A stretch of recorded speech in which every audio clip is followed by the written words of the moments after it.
Chaque jour, nous utilisons des espaces construits, car nous avons par exemple besoin d'un abri contre la pluie, le froid ou la chaleur. Nous recherchons du calme et de l'intimité, mais aussi le contact avec les autres. Chez nous, nous voulons nous sentir bien. Cela veut dire que nous devons pouvoir manger à notre faim, bien apprendre et travailler. Dehors, nous voulons nous déplacer en sécurité, disposer d'espace pour jouer, mais aussi pour faire du sport ou nous reposer.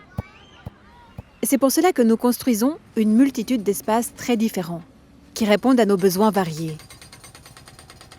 Ainsi se forme notre environnement construit. Les paysages, les parcs, les rues, les maisons, les usines, les canalisations, les gares et tout le reste. Nous appelons cet ensemble « culture du bâti ».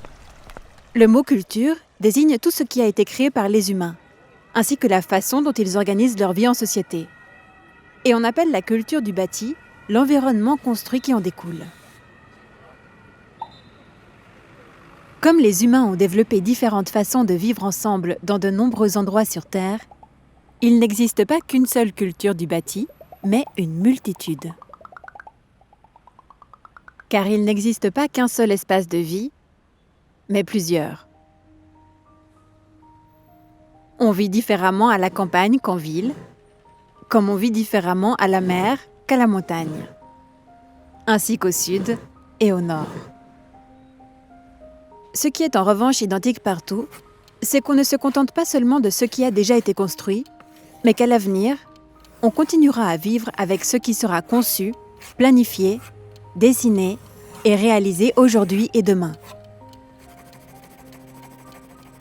La construction, c'est donc un processus très long, auquel prennent part un grand nombre de personnes comme des urbanistes, des architectes, des ouvrières et des ouvriers.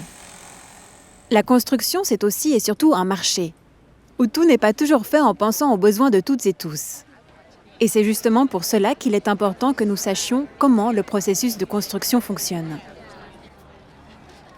Comme nous vivons en démocratie, en tant qu'utilisatrices et utilisateurs des constructions, nous pouvons donner notre avis et proposer des idées portant sur la façon d'aménager nos villages, villes et paysages. Il est important d'utiliser ce droit en participant. Voici un exemple. En 2010, les constructions étaient la cause de 32% de la consommation mondiale d'énergie. D'ici 2050, les émissions de CO2 des bâtiments pourraient même doubler ou tripler. Pour que cela n'arrive pas, il faut dès aujourd'hui que nous prenions les bonnes décisions. Et plus nous en saurons sur la construction et le vivre ensemble, meilleurs seront les choix que nous ferons. Cela vaut donc le coup d'apprendre des choses sur la culture du bâti. Et plus nous connaîtrons toutes et tous les différents besoins des humains, plus les constructions conviendront à chacun et chacune.